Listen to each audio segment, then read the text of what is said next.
Quand est-ce que ceux qui t'ont traité de monstre sont revenus te supplier? Quand j'ai hérité de la maison de mon grand-père, toute ma famille s'est retournée contre moi. Ils m'ont dit que j'étais égoïste, avide, que je ne méritais rien parce que je ne venais jamais le voir. Mes cousins étaient les pires. Ils détestaient que je récupère la maison alors qu'eux n'avaient rien. Ils m'ont insulté comme jamais. Leur mot préféré, c'était monstre. Ils disaient que j'avais manipulé un vieux mourant, peut-être même que j'avais trafiqué le testament. Au funérarium, mon cousin Julien s'est levé en plein discours pour lâcher. Il y en a qui profitent des vieux pour leur fric. Tout le monde savait qu'ils parlaient de moi. Ce Noël-là, c'était une horreur. Ils m'ont foutu à la petite table avec les enfants. Pendant ce temps, les grands disaient que papy serait dégoûté par mon comportement.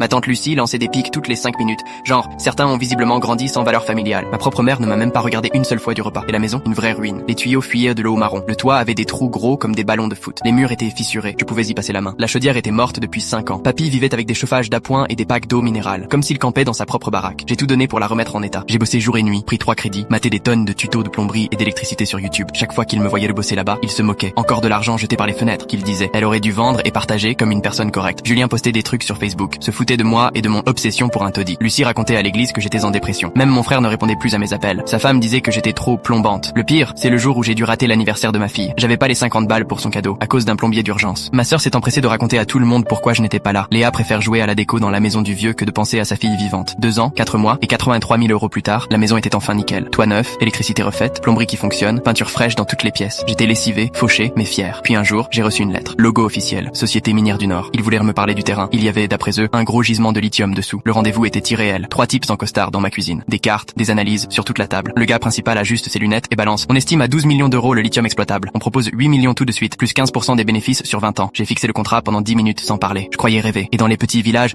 les rumeurs vont vite, très vite. Surtout quand des camions de mine débarquent comme dans ta rue. Le lendemain, premier appel. Julien, le mec qui m'avait pas parlé depuis l'enterrement. Salut Léa, j'avais trop envie de te donner des nouvelles. Tu veux prendre un café bientôt? On attend à se dire. Puis Lucie. Ma chérie, j'arrête pas de penser à toi. La famille, c'est sacré, non? On pourrait discuter de l'héritage de ton grand-père ensemble et ensuite mon frère. Écoute, on a fait des erreurs, mais on est du même sang. Maman pleure tous les soirs parce qu'on t'a rejeté. On veut arranger les choses. Et ce truc de mine, c'est vrai? Le jeudi soir, ils ont tous débarqué chez moi, sans prévenir, avec des fleurs, des plats de mon resto préféré. On a été horrible, a dit ma mère en larmes. La jalousie nous a rendus méchants. Ils étaient là, assis dans mon salon. Le même salon qu'il disait, bon à raser. Maintenant, ils le trouvaient magnifique. Puis Julien a tout sauté. Léa, on pensait que la maison de papy, c'est un bien de famille. On devrait tous en profiter, non? Je les ai regardés un par un. Les mêmes qui m'avaient traité de monstre. Vous avez raison, j'ai dit en me levant. Les monstres ne méritent pas les belles choses. Je leur ai montré le contrat. 12 millions. Mais vous m'avez appris que je ne fais pas partie de la famille. Et les monstres, ça partage pas. J'ai signé le lendemain matin. 8 millions sur mon compte une semaine plus tard. Je n'ai plus jamais eu de nouvelles d'eux.